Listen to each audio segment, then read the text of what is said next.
Hey everyone, Peter Zion here, coming to you from Colorado. We are now in the third week of the Ukraine war, and I wanted to discuss a little bit about the limitations that the Russians are facing back at home, economically, and on the battlefield, and it all really comes back to the Russian demographic.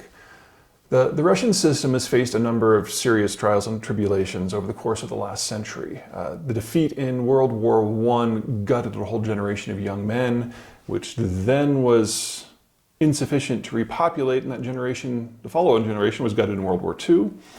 Khrushchev forced everybody into condos, which reduced the birth rate. Brezhnev presided over a decade of stagnation, which reduced the birth rate. And then ultimately, with the Soviet collapse in 1989, we entered a decade period where the birth rate halved and the death rate doubled.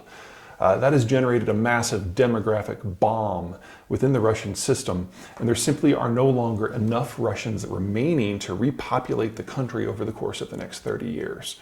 So one way or another, Russia is going to vanish as an ethnicity this century, and one of the major reasons why the Putin government decided that now was the time to launch the invasion of Ukraine is if they didn't do it now, they were going to lose the capacity to do it at all.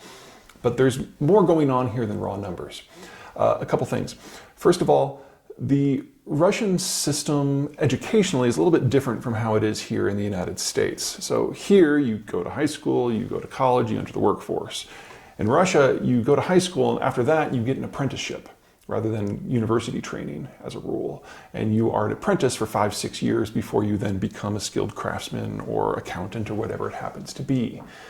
Now, back in the mid-1980s, when the bottom really was falling out of the Russian system, the Russians ceased investing in technical education for everyone.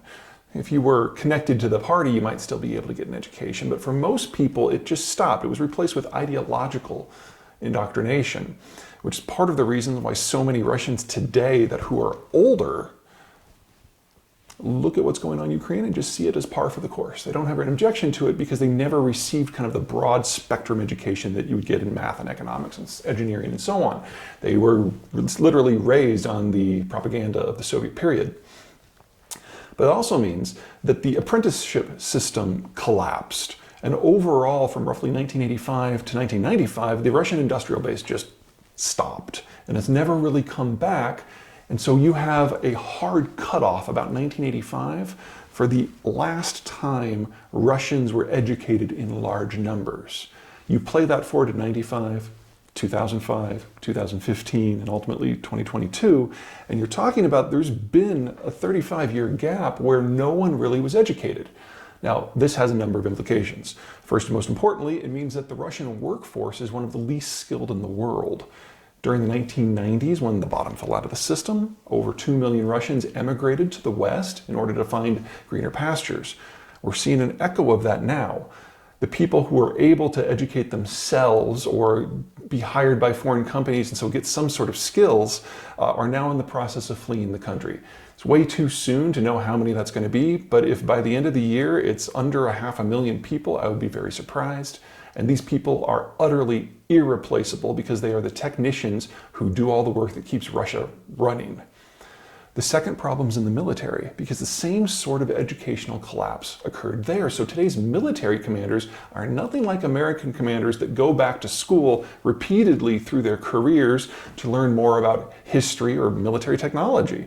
And we're seeing that played out on the battlefield across Ukraine right now. It's almost abysmal how badly the Russian military seems to be doing, and it kind of reminds me of the Iraqi military in the Desert Storm conflict, how it just got wiped out by the American forces. Now, the Russians are playing against somebody who's even worse than them, but as you've been seeing in the news, fatalities, casualties have been extremely high. Best guess is that 3 weeks in, the Russians have already lost more troops than the United States did in the entirety of the 20 years that we were in Afghanistan and Iraq. Finally, leadership. In the late Soviet period, starting in roughly 1982, the KGB took over the government. Yuri Andropov, Mikhail Gorbachev, Chernenko, these were all KGBers. And they were the only people in the country who really had the full understanding of what was going on. Putin was one of them. which means that there's a limited cadre to draw from. All of the leadership, all of the political elite within Russia since the Cold War collapsed came from the KGB and were educated before 1985, which means that they probably only have about 150 people total that are capable of meaningful political leadership that is even remotely competent.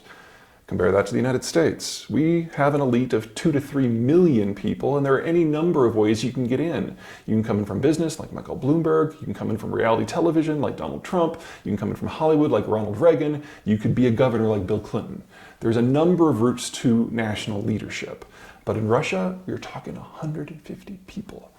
So every time someone gets sick and dies from COVID, or slips in the shower and falls on some bullets, or ties themselves to a lawn chair and throws themselves in the pool, you are talking about an irreplaceable chunk of talent. We really are in Russia's witching hour. The question is what they are able to do with their last gasp war.